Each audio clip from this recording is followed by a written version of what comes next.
thought we were live the entire time. Every song is a fucking journey. This is the worst tour I've ever done.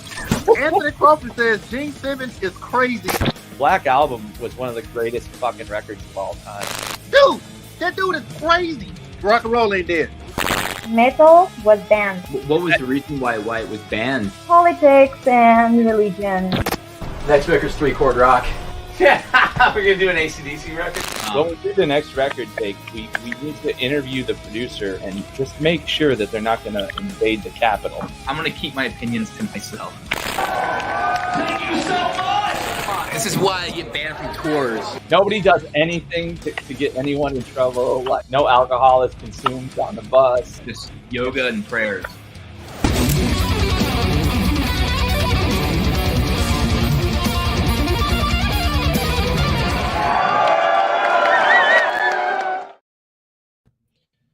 Israel. Happening, man? How you doing? Oh, I'm doing great. I've got a little vodka tonic here. Well, it's not tonic, it's fucking club soda. But it's one of those metal and beer fest glasses. Oh, nice. Yeah. Nice. Shout out to Decibel there. Oh, those guys are great. They seem to be doing real well too with those festivals. Yeah. Like multiple cities too. Mm-hmm. Got me a little Pantera vulgar display lager going on. Vulgar display lager? Yeah. Oh, my God. Oh, that's great. It's not bad for being a lager. Are you're not a lager fan, not a Pilsner fan? You know what? I am. More than most beers, Pilsners or lagers are my favorite because you can drink them year round without an issue. Right. But I love a good Czech Pilsner, good German lager for me is it's my go-to for sure. It's a good way to avoid a DUI for sure. Don't drink it dry. Oh my God, I won't get into that story. But where are you? Are you in San Diego right now? TJ actually. I actually live in Tijuana, but I commute back and forth to San Diego and do a lot of my things in San Diego, and most of my metal related stuff is in San Diego too. So, oh wow! But TJ is, yeah. I've been here for about 7-8 years, I think now, and just the cost of living is so much cheaper, so it just makes it a lot easier for me and the family. And my wife works down here, so she's got an actual career down here, so it makes it a lot easier for us. And rent's a lot cheaper, and I get across the border fairly quickly, so it makes sense for now, at least. Are you in that like city center where we were at for that festival that you guys put on, or? No, I'm further a little bit east, right behind the airport actually. So we live literally maybe about 100 feet from the airport, in Otay, which is the eastern part of Tijuana. And there's a border crossing there. So there's 2 border crossings, one in San Isidro, which is closer to where we had the festival. And then we have the one at Otay, which is the one I take on a almost daily basis. How's that airport? Is it easy to get in and out? Oh, yeah, absolutely. It's a small airport, but it flies everywhere. International flights, national flights, and flights here are super cheap. So if you want to travel to Mexico and you live in the Southern California area or Arizona, sometimes it's better to just drive to Tijuana, come across, and it'll save you another $300-400 on your flight if you're going anywhere in Mexico. Right. Yep. I wonder how much time you save too, because when we crossed over, it was pretty lengthy. Yeah. Yeah. It depends. If you have a global entry, getting back across the states is no problem, But if you don't, then be ready to hang out for 4 or 5 hours at the border wait. And I have global entry, so I get across pretty quick, dude. We have some degenerates in our band too, with ties to insurrectionists. Yeah. So they can't. They're not going to let them in as easily. Taking an extra special look at us. Yeah. They'll take a little extra. It's the same with my band. It's a couple of them can't. They're not going to be able to get it. But so I'm like, all right, well, you guys are going to have to cross on your own. I'm crossing the other way. Oh, oh my God! I was going into Canada, up near New York, some little tiny border crossing where like it's like small town into small town. Mhm. So they were like, they have nothing to do and they're super suspicious of everybody like crossing that, you know, doesn't have like a local plate. Mhm. I was in a rental car. I've got like a bunch of like Witherfall like merchandise and promotional stuff and like some studio equipment and weird looking microphones. These guys fucking stopped me and kept me for like 2 hours. They were reading the lyrics and like reading into the lyrics. Like, what do you mean? Like, oh, they looked at my planner and it like I had like which city I was in each day. And they're like, it says here you're in Montreal tomorrow. What does that mean? And I'm like, fuck do you think it means? You think I'm driving up north into Canada to just fucking hang out? No, they get. Yeah, I was in Vancouver in 2018, and we came in through the train of all things, and they definitely took a second look at both of us. At the time, I still had a Mexican passport because I was still a Mexican citizen. And my wife, so they were like, "What are you guys doing up here? And how long are you staying? Or where are you staying?" And they wanted copies of the Airbnbs we're staying at, and it was kind of weird. Because we didn't see an actual border. Like there was no border at all. Like we're used to here, big fence with barbed wire, and over there, there's nothing. But it was still, you know, we were there for maybe 20, 30 minutes, which is kind of rare for us since crossing the state pretty quick. But yeah, hey, they have their crazy laws. So whatever. Dude, this guy, it's like if there could be like a hick Canadian.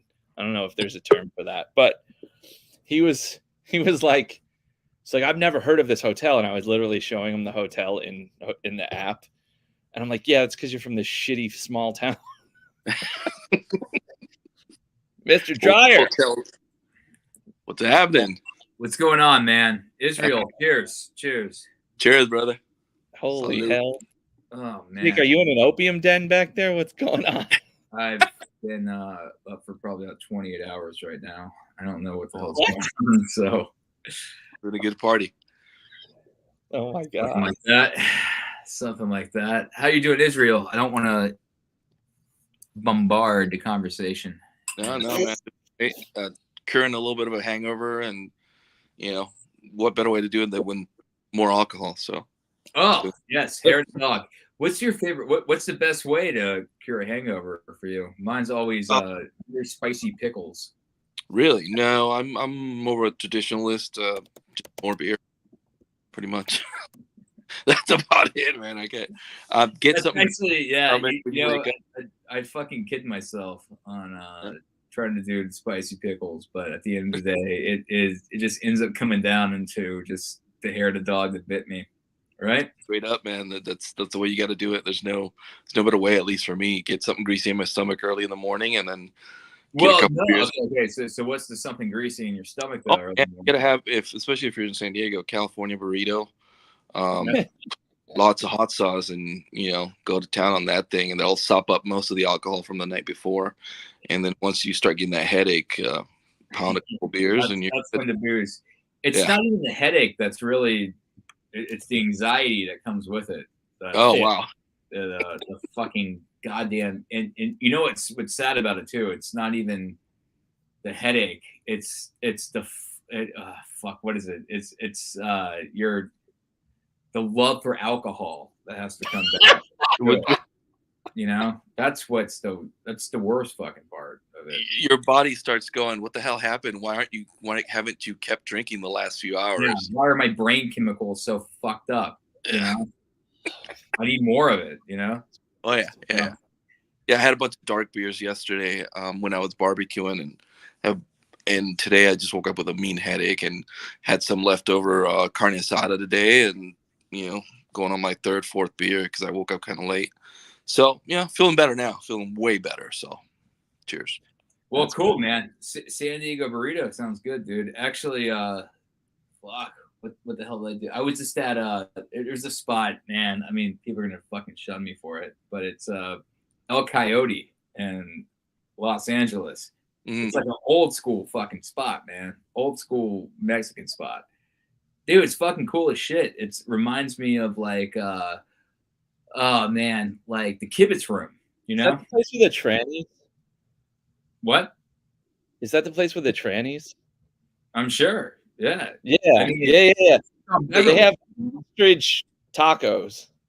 Yes, dude, it's fucking. It's just cool. It's like it reminds me of the kibitz room, but just with an old school Mexico kind of flair to it. I mean, what white person Mexico? You know, it's fucking. I mean, the burritos are not anything authentic, but the fucking place, like the goddamn, like the bar, just hasn't been changed at all. Yeah. Fuck. A lot of times, the dingier the place, the better the food. Or, it's just, they've been doing it for 40, 50 years. So there's a reason for it, Yeah, it's cool as fuck. I mean, I like it too because it's also like I think Tarantino used it, and every time I fly out to LA, I always watch Once Upon a Time in Hollywood, and that's a spot too where the murders took right before the Manson murders took place with Sharon Tate.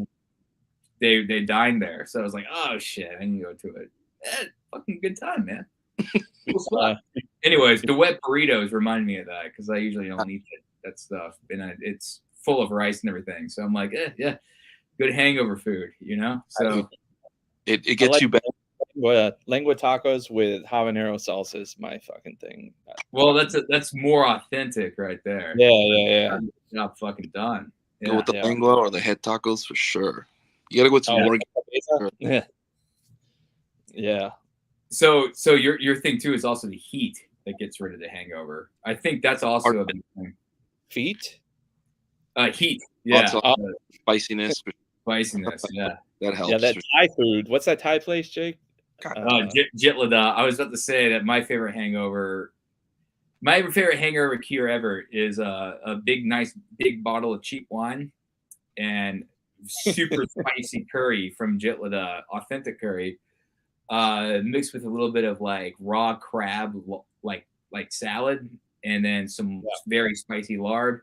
And by the end of that, you're on to your next fucking journey. You don't even know what happened the night before. Oh God. It's kind of how I get through it, That sounds very brutal. Yeah, it works, Fuck yeah. Anyway, sorry, I kind of came in here and just completely fucked up this conversation you guys were having. So look at this drink, Jake. What? The rumpus made the drink. Oh, the rumpus made a drink. Yeah. Well, cheers, boys, and cheers to whoever we have listening too. Cheers. Jake's on a staycation at his LA residence right now. Oh, cool. So you're on our side over here now. Cool. I think I am. I don't really quite know where it's at the current moment. My God. Tomorrow's a holiday, so it, is it? Way better. Yeah, I think it's President's Day or some shit like that. So I'm glad because I don't have to do shit. I was busy yesterday. Normally my weekends are pretty busy with the kid and doing all kinds of stuff. So, but today I'm kind of just relaxing, curing the hangover, and tomorrow I won't be doing shit. Hopefully, so that's recent. Yeah. Right? Like, you just had a kid. Yeah, he's two now, so he's a bit of a handful, but he's we manage. We manage. 2 years old. Ooh. I don't know if I'm ready for that. That's the terrible twos, man. A little bit, yeah, a little bit. He's a bit of a maniac. So when we were, did we already talk about our journey down to Mexico before I came in? No, not yet. Okay. So when we first met, though, you had not had your kid, right? That was 2021. He was barely born, so he was a newborn, a few months old when we got you guys down here. I enjoy that term, barely born. Yeah. That's a good one. Mechanism. He was, newborn, barely born. Yeah. See, no more hangover.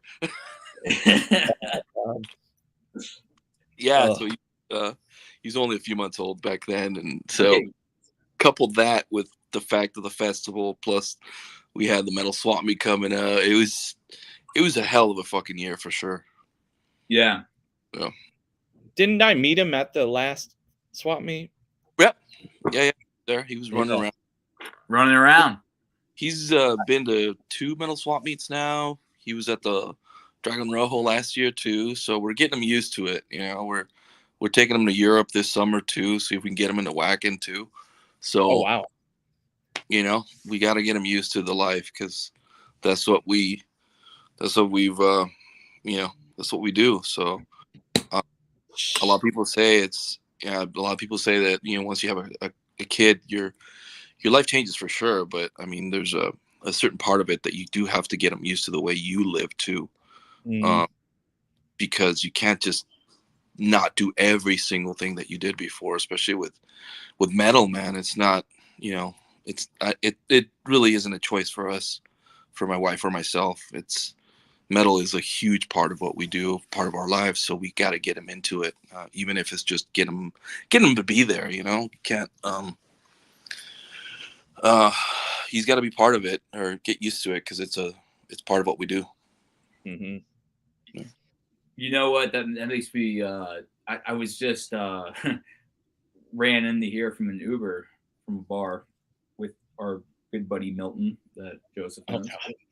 And Hell's Bells was on the fucking radio. And that's the song that made me want to play guitar. So it's like you remember that certain stuff when you were a kid. Like it's so awesome to introduce your young kids to great music, so early on, because it really does stick. It sticks in ways that are just like you can hear the sound of like how the A strings reverberating, and you're like, it's weird. I mean, we obviously can't have a kid on this podcast and talk to him about that. Yeah, but he's not a musician though. Yeah, but we can all probably. I mean, I think all three of us can probably think of those moments where it's also like it might not even be a metal song; it'd be some sort of song that you hear, and it just like sends you back in time. And that's probably the coolest part about music with kids, I remember probably being about 4 or 5 when my mom used to play Creedence records, and we were still CCR, yeah. I remember that vividly. So for me, it was my introduction to like rock and roll music was Creedence, and then Elvis, and the Beatles, stuff like that. When I was 4 or 5 years old, living in Mexico, when she actually had vinyl playing. So for me, it was I was used to that type of music very early on, and then going in my teens, I started looking for the harder shit. But yeah, it makes a difference for sure. Why do I feel like CCR would not be a big band in Mexico? But CCR was big out there. We need Mia. Mia's a big place. I want to see if CCR is big in Japan as well. It's Mia's birthday. No. Born on the Bayou. Mia's in despair. Happy birthday to Mia then. Yeah, I mean, it's weird because I've always lived close to the border. So I was born in Mexicali, which is basically just east of here, a couple hours east on the border of Mexico. So border towns have always had a very large influence of, American influence. So we do get to be spoiled a little bit because we get a lot more music, a lot more bands, and we're exposed to more of the American culture more than most people are. I mean, eventually it trickles down to southern Mexico and central Mexico, but we always tend to be more exposed to it when we're young. So the accessibility to albums and stuff like that is always a lot easier since we're right up against the border. Which and how would you guys? So you guys would just basically get a lot of those records just kind of being transported over. My parents trading stuff was that something that was prevalent back then? What was it again? I didn't catch the last part. I'm sorry. The tape trading, like the stuff that used to go into. So for me, tape trading, I didn't start doing it until probably I was about 14 or 15. I was already living in San Diego, so I moved to San Diego when I was 7. My parents brought my brother and myself here. Well, not here, but San Diego. So when I was about 14 or 15, that's when I kind of started learning about tape trading. And it was literally tapes because we were still listening to tapes, some CD burning, stuff like that.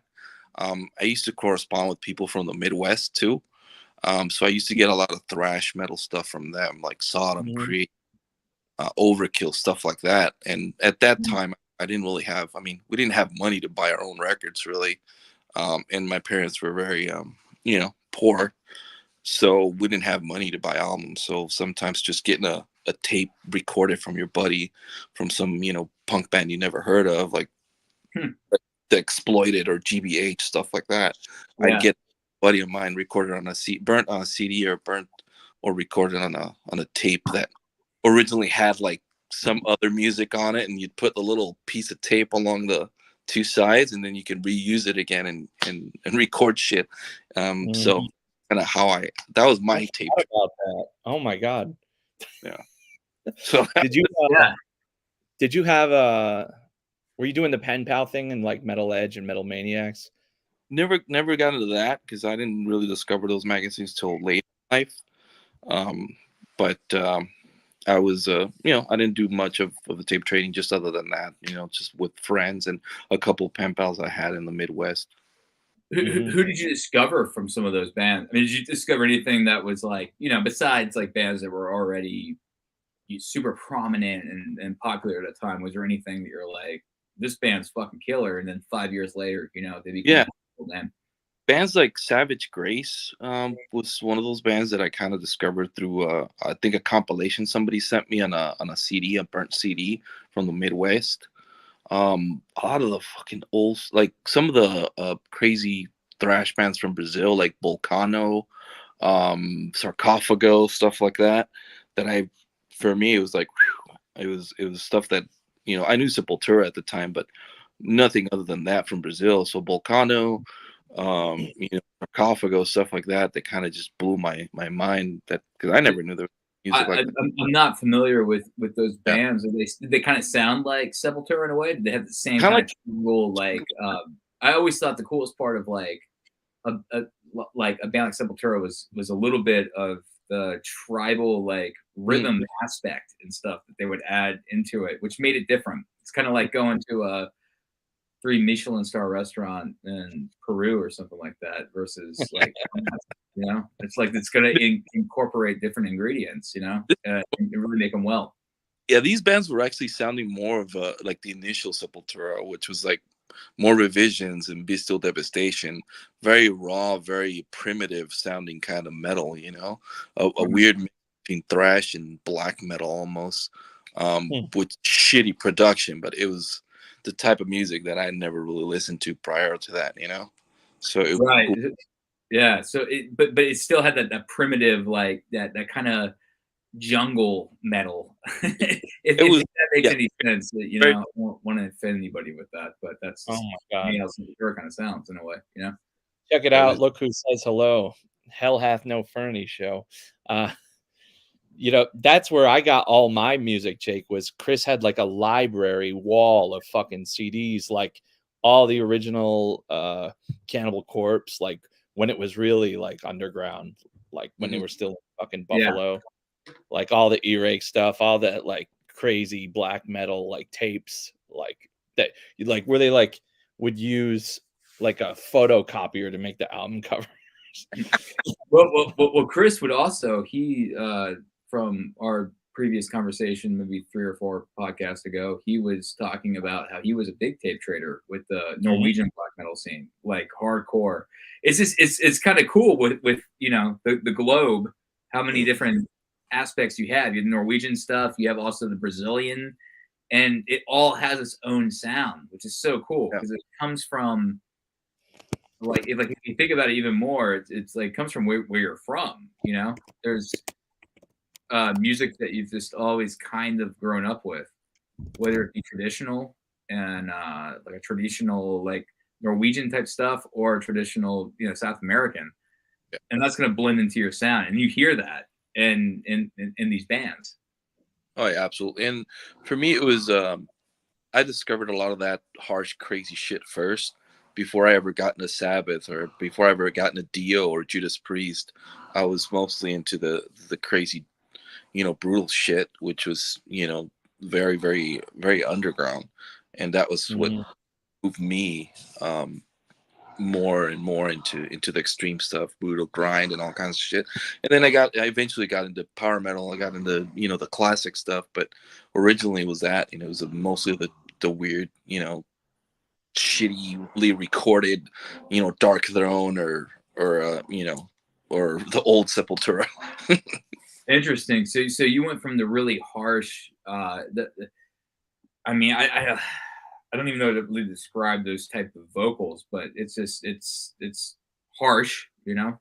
And you went from harsh into the melodic stuff, which is interesting. So, did you? I mean, were you up on like some stuff, or grew up? I'm sorry, on stuff that was like maybe a little more pop oriented, more melody from South American artists?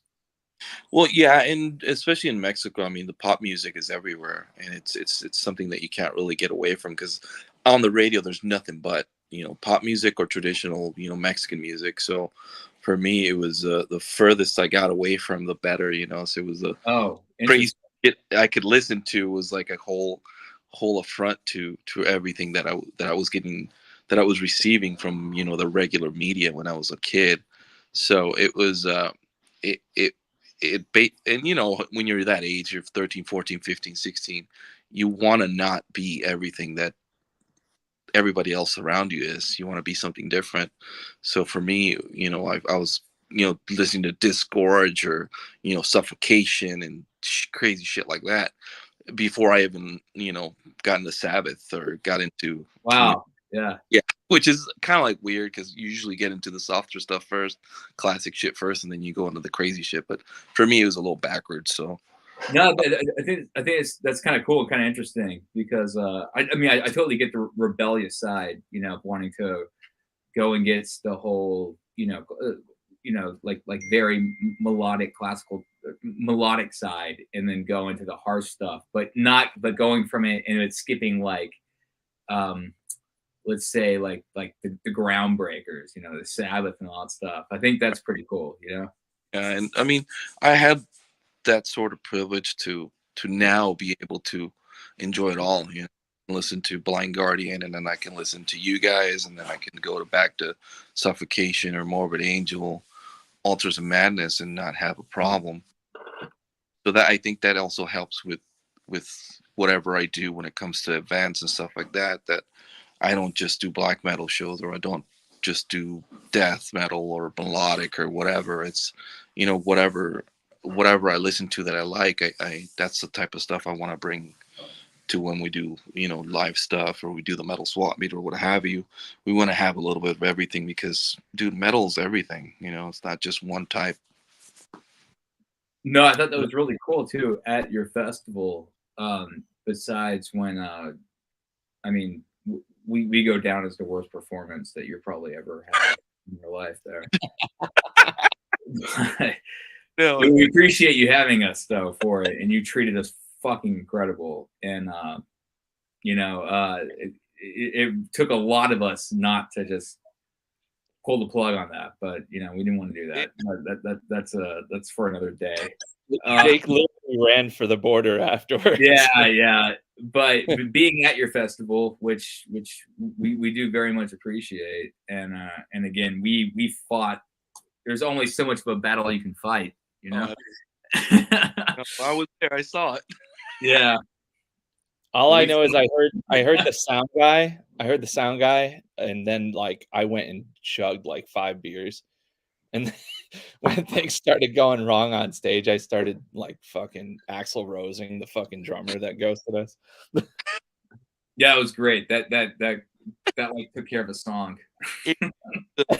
But it was the thing I'm getting at though too. I just want to preface it before anybody just in the comments is just like, you guys just fucking fuck that entire festival up, which we totally God, no one even knew until you opened your mouth. It is that the festival was varied. You know, we have a great friend of ours too. It was the power metal band with the female fronted. Anna was great. They fucking killed it. Even we really liked the black metal band that was on before us too. That came out there with the tribal stuff. No, they were great. It was a mixed bag, and that's the way we kind of wanted to do it. You know, all of us who were involved have been to, festivals in Europe, and that's one of the things that we love, that they mix it up with everything, and we kind of wanted to do something the same with that. I mean, unfortunately, some shit went down with the sound, and the company that provided it was just completely idiotic. So I think we ended up not paying like half of it either. So because of that, because they did, and the shit they pulled, and a lot of issues that they had that were completely not even technical wise. It wasn't because of technical issues they had. It was just they were just bad and they didn't care. So it's one of the things that sometimes you can't control when you have people there who just don't give a shit about their job, and they don't do it well. It just you kind of what it was. Yeah, that night was not good for me. I think one thing, and everything I said, that was I was talking more about from the Witherfall aspect. We had a bunch of bullshit going on.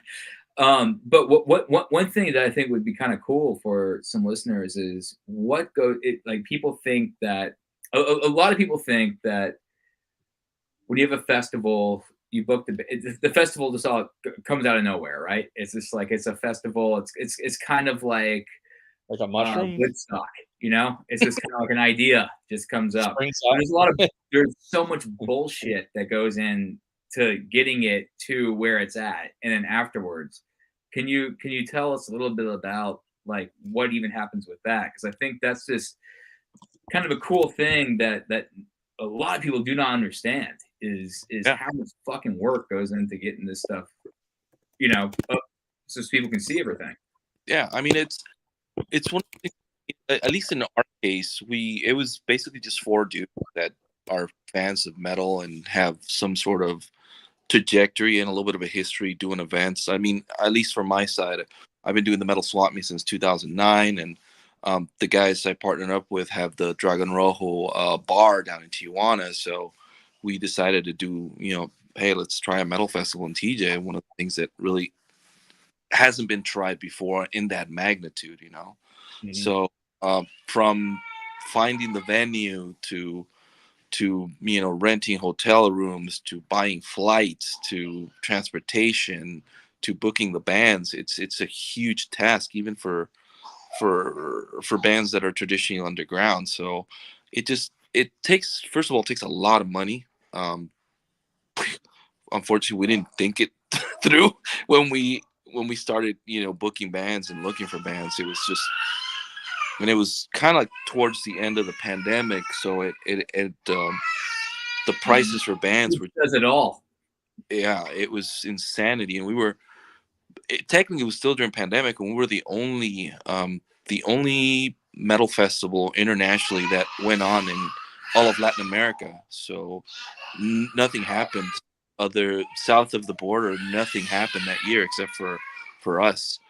So for us to even do it, we had to go through so many hoops with the state and municipal government in Baja, because there was no events, nothing. I mean, and we were like, yeah, fuck it, we'll do a metal fest. So starting with that, a part of it is having to pay so much money for permits to the government, and then the day of the first day of the festival, you have the National Guard coming up and threatening that they're gonna shut down the fest in the middle of the day. Oh, jeez, really? Yeah, it was.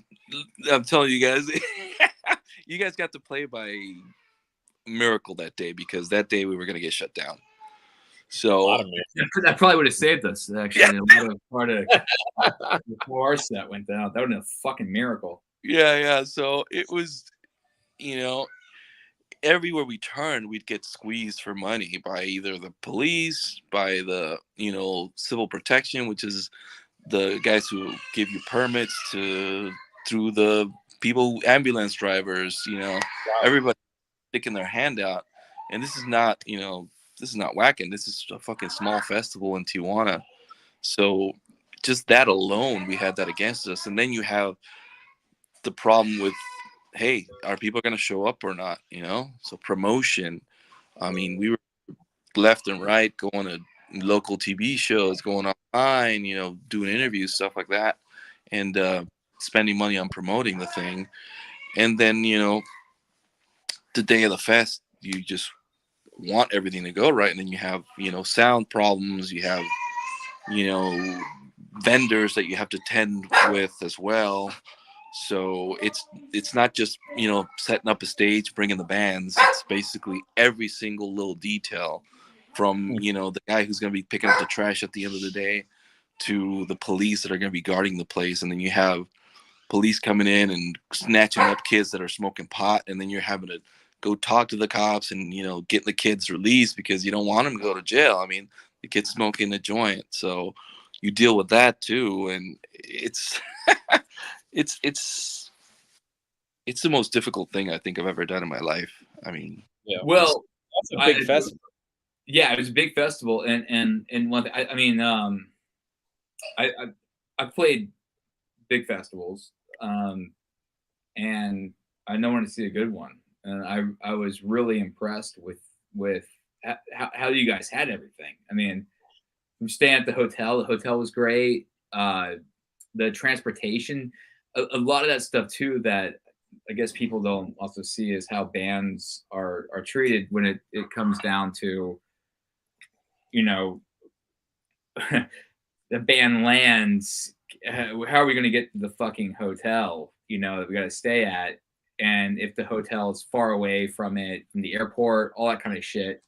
You guys handled it beautifully. You guys handled the spot that we have the amazing hotel, and then going to the actual venue to a nice green room, backstage area. Logistics is a big part of it. And for us, being that it was our first time, but having been to so many other festivals and having played in bands before, you know exactly what bands need, or you try to be as thoughtful in getting what the bands need, because ultimately they're the ones who are going to be performing. They're the ones who are going to be giving the show, and they're the ones that people want to see. So you always want to make sure that you keep that in mind, that you give them what they need to be comfortable enough to play a decent show. And that's one of the things that I think that was my job, was that, making sure that the bands got in, got out, were taken care of, and they were, happy. And when you're dealing with 25 bands, 100 plus people plus their crew, it's not the easiest thing, because everybody wants something differently and everybody needs something.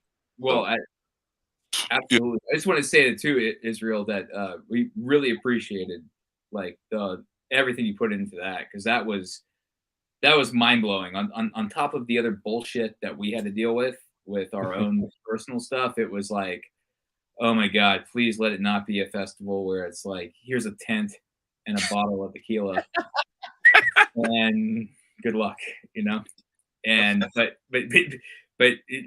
it was amazing, man. It was really good. I wish we could have performed better. I mean, I'm gonna be fucking completely honest about that, But really, like I think you knocked it out of the park though with that, with how it was. It was treated extremely well, man. And that's coming from seeing all the festivals in Europe and being in bands that have, getting paid way more, and seeing how they're treated, you did fucking 110%, man.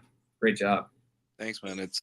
It was one of the things that kind of, even though the fest didn't turn out the way we wanted to as far as financials went, it was one of the things that was one of the feedbacks that we got from everybody, from all the bands, that they're like, you know what, you guys did right by us. You paid us what we agreed to. You took care of us, and we'll come back here anytime, and we'll tell anybody that wants to work with you guys to do it.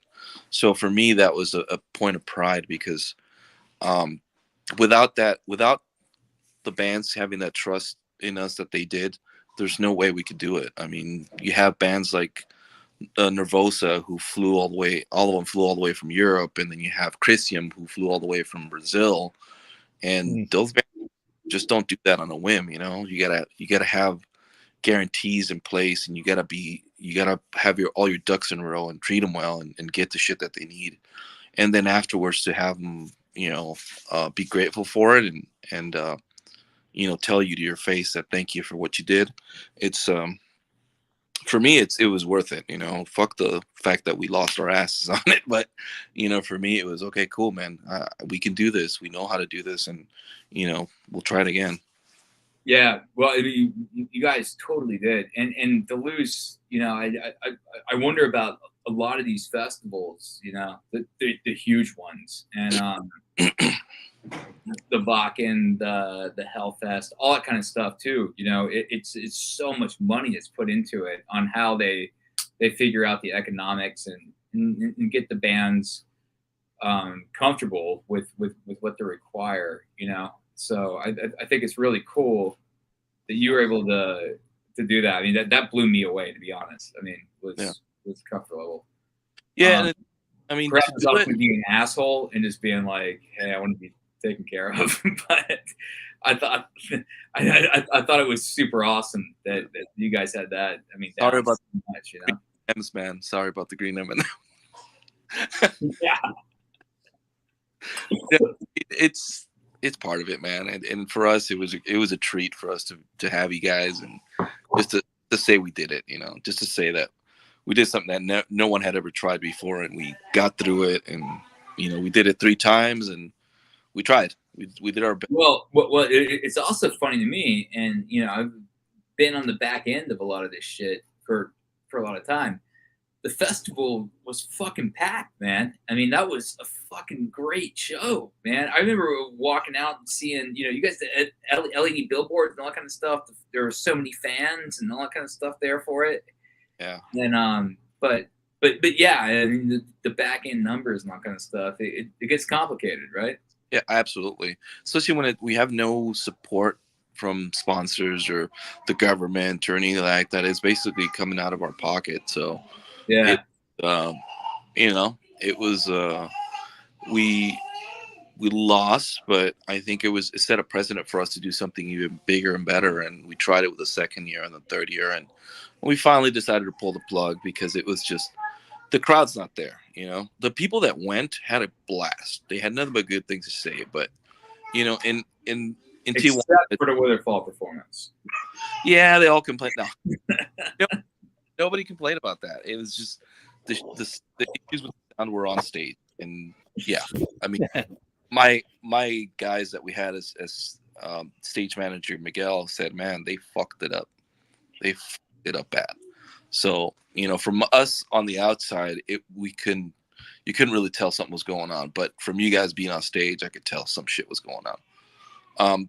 Well, no, that was even more. It wasn't you guys. That was internally. We had a drummer that completely flaked out. We've already been through that whole story, you know. It was just, dude. It sucks so bad because it's like coming from the band aspect where we wanted to give you, you know, such a good show, and we tried our best for it, and you guys were trying so hard to give everybody else a good show, and it's just like, you know, it's just like you test your limitations as a human being, and you know, it's give your best to it, man. But it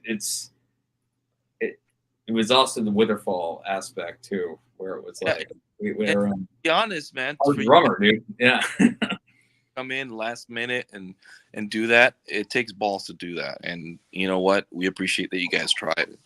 Well, we got to give a shout out to the drummer too that we had for it. What was his name, Joseph? Dave Velez.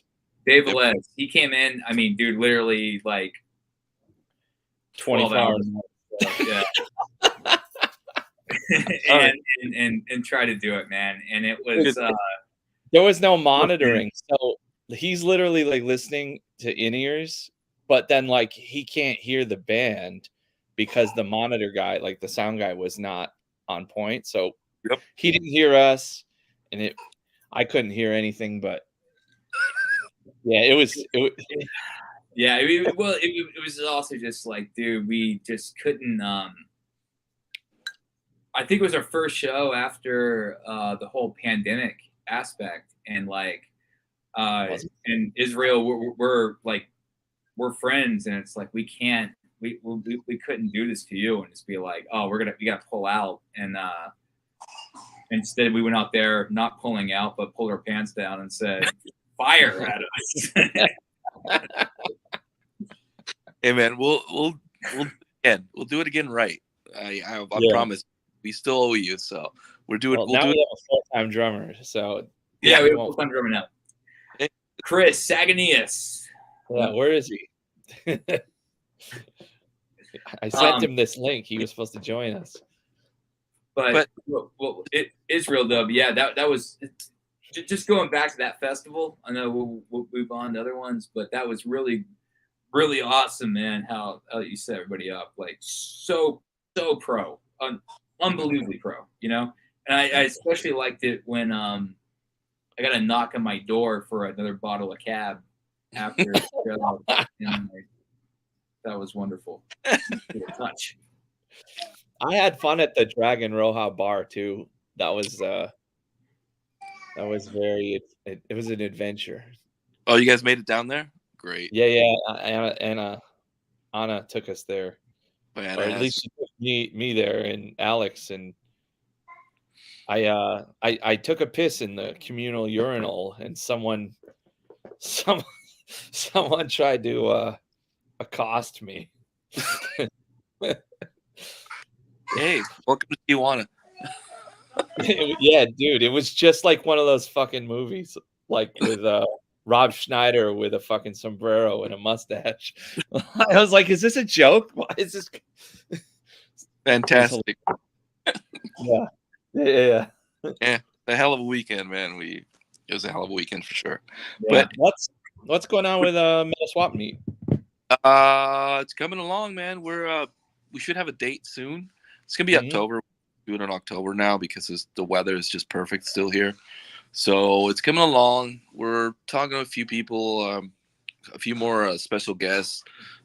As always, Derek Riggs is gonna be there with Iron Maiden stuff, and we're hoping to have a couple other more special guests that we're bringing along. And as always, I mean, Metal Swap Meet, we're coming up on our 16th year, I think.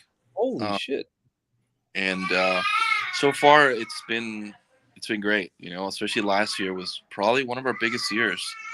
So it's one of those things that kind of nowadays almost runs itself, but it is still plenty of work that we have to do on the back end, Brian and I, to get it done. And for us, it's a kind of like a yearly reunion with all of our friends. Right.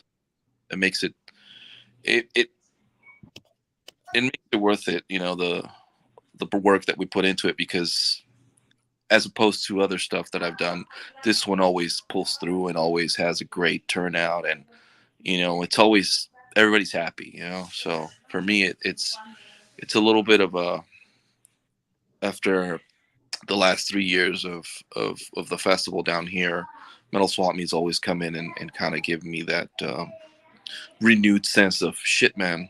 Metalheads are still here and they care and they come out. So for us, we want to make it a little bigger. We want to bring more bands. We want to bring bigger bands, but at the same time, we want to keep the essence of it still, which is primarily metal in physical media, and that's why we started it. So there's a lot of great vendors there, not just Witherfall, and Charlie Echo. That's where I met Eric and company, and that fuck, man, dude, that first night I got so fucking trashed at his little wine bar. I had no idea how cool he was until I was about 3 bottles in. He's a good man. Yeah. So are you always going to have it in that same location? It depends. I mean, for us, it's a good location because it's there's no rules really for us. They kind of like us there and let us do our thing. Whenever you move it, whenever you have alcohol and minors involved in the county of San Diego, it's a fucking bad. So we've done it at other places before, and this is the one place that doesn't have restrictions for us with that. So for now, it's going to be where we're going to have it. We wish we had it more centrally located. One year we did it downtown San Diego. It was awesome, but the place that we did it at, just the year we had a Jack Panzer play. Unfortunately, they sold the property and they built condos or some shit down there now. So, well, Jack Panzer, I've got to go, guys. Speaking of Jack Panzer, I have Stephanie Cabral, which is Chris Broderick's girlfriend, texting me right now. I have to go meet her downstairs. So, shit. hey, Israel, it was fantastic. Hey, brother. Guys. All right. Tell her Check I out said now, hello. guys. Okay. All right, brother. Later. Good night, man. Hey, thanks a lot, man. Thank you. Bye-bye. Yeah, hilarious. Yeah, they ended up selling the fucking property, and you know, we had to move, and we've moved so far 3 times. So this is the place where we've been at, I think, the longest. Oh, wow. But we're always looking for spaces that are friendly to our cause, somewhere closer to you know, because it is a little bit further north, and I know that limits some people to come because the public transportation is not the best. But for now, it's you're drinking out there, and you don't want to have to drive back to wherever you are. Hotels nearby, and then you know all the different storefronts that are there, you know, dig us, bring in a bunch of people in, and everybody who comes behaves, which is a fucking, you know, of having done this for 16 years, it's fucking weird to me that we've never had once a fight, we've never had anybody arrested, we've never had issues with people being assholes or you know, so it says a lot about the community, you know. Yeah, I mean, it's metal, it's not punk, so there's no skinheads. You know, some of those bands you mentioned. I used to go to some punk shows, my friends in LA, and like it got pretty hairy. Oh yeah, I mean, even metal shows in LA, we go there almost every weekend. It was like, holy fuck, man, you could see sadistic intent without, you know, 5-6 fights breaking out. And it was, man, it's what the fuck, everybody hates themselves. I mean, everybody hates each other here. So that's we've gotten a lot of offers to take the metal swap meet to other places. Hey, bring it to San Francisco, bring it to Oregon, bring it to Vegas. And you know, for us, it's like, dude, that's what makes it special. Fucking San Diego, man. Who comes to San Diego other than to have a vacation? And why not do it and enjoy some metal while you're there? So for us, it's like the prime spot, kind of like Comic-Con, you know, just to come out and get away from your regular metal scene and go to a place where everybody's kind of nice. Do it like NAMM show, have it in multiple locations, different times a year. Yeah. Oh yeah, we get at least a couple times a year we get offers from other places and other organizations, and you know, if we get a good offer one of these days, we might do it, but it would have to be something that we have to control, because we want it to be how we have it, you know. We want it to be all ages, we want it accessible, we want to be able to have that feel still wherever it goes, if it goes anywhere. Yeah. Well, I mean, that location is pretty cool because you have all those vendors built in, and they all have liquor licenses. So as long as you're on their property, more or less. Yeah. Well, and the cool thing is that they all work with us. You know, they all work with us, and they're always happy to have, you know, people there consuming their product. Foot traffic, and everybody behaves. Primarily, that's the thing, you know. If people were assholes and leaving trash everywhere, or, you know, they wouldn't want us there. So it's a good relationship we have so far, and the fact that it's kind of out of the way. There's no houses around, so there's nobody to complain about the loud music or whatever. That makes it, you know, prime spot. So yeah. An accident outside the place a couple years ago, like. But that was completely out of wasn't because of us. So what's next for you besides raising the 2-year-old? So far, I mean, it's just working on the metal swap meet. We may have a show coming up here in Tijuana with Semican, which is a band from Guadalajara. They played Hellfest before and Wacken. They have like a pre-Hispanic kind of deal going on with metal, and they dress up as like crazy fucking, you know, ritual outfits. Pretty cool. So planning on that for May, and then after that we're heading over to Europe. take a little vacation, and then come back and start working on the swap meet again. When are you in so- Europe? Huh? When are you in Europe? July. We're leaving, I think, the second week of July, and I come back after Wacken Open Air. I'm judging the Wacken Open Air final. What is it? The Wacken Metal Battle Finals in Germany. Okay. So I was lucky enough to have the guys from Wacken Metal Battle Mexico hit me up and say, hey, you want to go in our place and judge the final at the festival? And I said, hell yeah.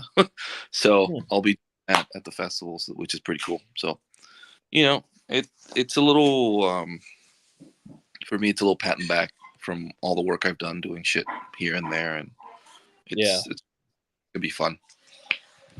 Yeah, I think we're out there right before you guys. I think we're out there in September. Oh, cool. We're playing a festival out there in Germany, and then doing a little run of tours. And then it's not announced, so I can't say which festival, but we're playing a festival in Mexico first, and then we fly to Germany. Oh wow. Yeah. September. So mental Rolodex, you probably figure out which festival it is. I think I know now. Yeah. Is it Mexico City or no? Close. Okay, I know now. It's a city over. Yeah. I know exactly where you're going. Badass, man. Yeah, Cool. yeah. It's exciting. I've never been down that far. Oh man, it's a whole different beast. But the food's a lot better and everything's a lot cheaper. So you guys are gonna have fun. That city's really got a lot of like historical architecture. Yeah. Oh yeah. If it's the one I'm thinking, I might be out. I'm trying to convince the wife for us to go. So you should totally go. Yeah. It's a hell of a lineup. So no, you guys. I found out who's headlining. I was like, oh shit. Should be. Now we have a stable lineup, so we'll actually will be a good. Oh my god! Yeah, you guys have to go. Yeah, I think I'm stoked. I was looking at it and I was like, man, all right, I gotta check this shit out. It's gonna be good. Mm-hmm. But yeah, I might make it. I was hoping they would have announced by now. They said they were going to announce us on Wednesday. Oh, okay. But it hasn't happened. They announced several bands, didn't they? Yeah. Like not a lot, not the whole lineup, but a few. Okay. I think you guys are gonna do good down there for sure. Yeah. Yeah, especially the new record. I like the new record. I think it's gonna. I've been listening to it, and I think I'm gonna stop listening if you guys put anything else out until it actually comes out. I want it to be like a surprise. I'm digging what I hear, but I think I'm gonna. There's a song a month until it comes out. I know. With a video. We did a video for every song. Yeah, I want to check it out. So I'm stoked. But yeah, we'll have to have you guys on Metal Swap Talk soon. Yeah, definitely. Send you a date because we wanna. I think we have David Vincent coming up, but not for a couple weeks. So maybe we can do it in the meantime. I'll talk to Brian tomorrow. Oh, when's David Vincent? Wednesday? Okay. Wednesday? Yeah, I think Wednesday could work. Let me just ask him and I'll fucking shoot you a text or a message. I think our friend played with David. Oh yeah. Yeah. Yeah, I guess they're doing the new Ultimus album, that band he's got with Rune Eriksson and Flo Monier from Cryptopsy and somebody else. I forget their name. That's cool. Yeah. So anytime you want, I'll come on. Cool. I'll make sure I'm drinking. Dude, that interview we did with you guys when you guys did the bottle release, dude, that is still the craziest one we have from all the ones we've done. Jake still cannot drink that Witherfall wine after that fucking Really? that day. We started drinking when we were down there signing the bottles, Yeah. and like Eric gave us. We were there for 2 days. Eric gave us our promotional cases, so we had 2 cases, and they were Jesus. all gone by the time like I checked this out of the Airbnb. Yeah. I'm not much of a wine drinker at all.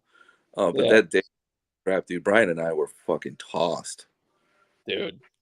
Oh my God.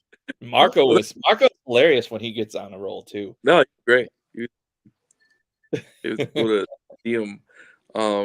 Yeah, it was a fun one. If you guys haven't seen it, go to metalswapme.com and look for it, and it's a good one. Yeah. Is it on the SD Metal?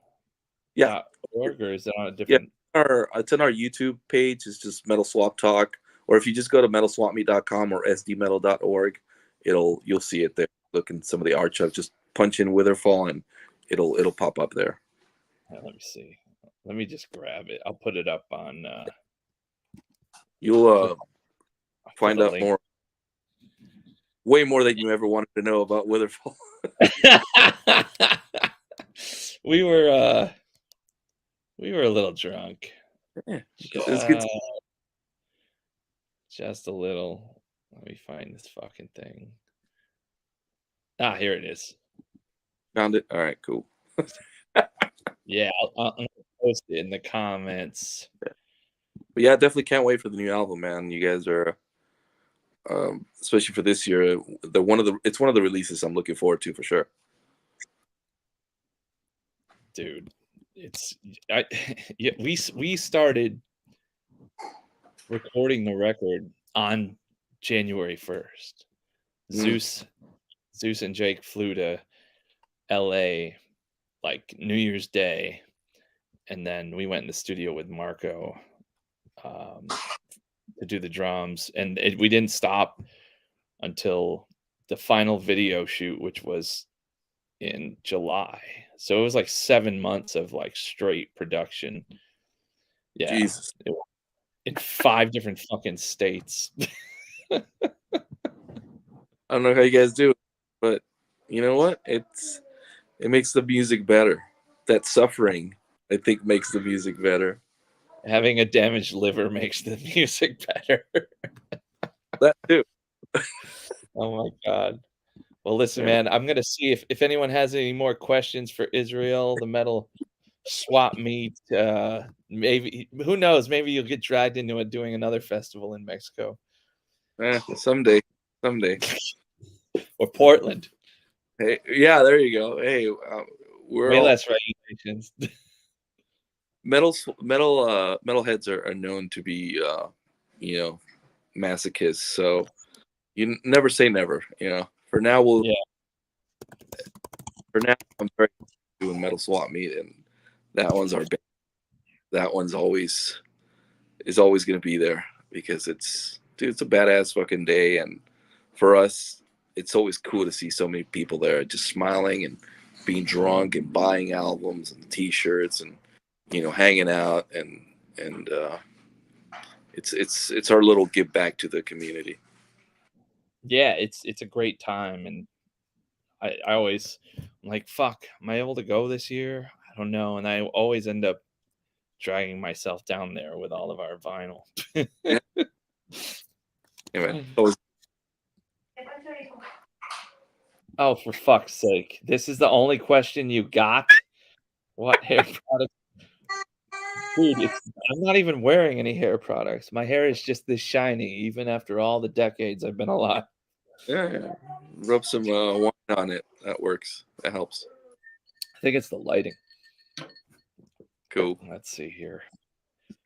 Thank you for your time. I missed most of it, but always enjoy these Sunday sessions. Well, you're going to have to go back and watch it. Let's see. No, you ruined it, man. Like, that was a good comment. Never apologize. Forever. But yeah, now all right. Yeah. Let's we'll call this here. I'm going to put the link in the YouTube, so you can go and you can go and watch our drunken debauchery of an interview, as well as the next date for the San Diego Metal Swap Meet, because I think that'd be a cool like tourist destination for metalheads. They can. Oh man. There's tons of nice hotels in San Diego. The lift ride isn't that bad up there. Like it's like $30 or something. Man, you're literally 20 minutes from the beach from there. After you get shopping and getting drunk, go down to the beach and get eaten by a shark or drown or something. Or go lay with the manatees, you know. What's that little the cove up there? Shit, I forgot the name of that little town. I love that town though. Damn it. Oh my god. All right. Where the I think is where the children's pool is? La Jolla? Yeah, La Jolla. Yeah. Oh, yeah. No, I always stay up there. Well, sometimes I stay up there when I'm in town for that. Depends on how much peace I want. But all right, Israel. Hey man, I will talk to you soon, and I'm gonna have the crazy vampire chick play us out. Badass. Hey. Awesome. Thank you, man. Thanks for coming on. See you soon, man.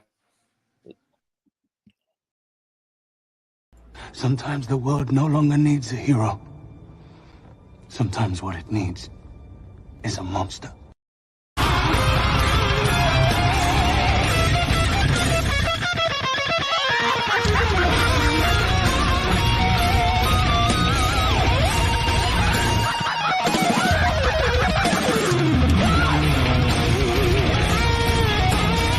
Sometimes the world no longer needs a hero. Sometimes what it needs is a monster.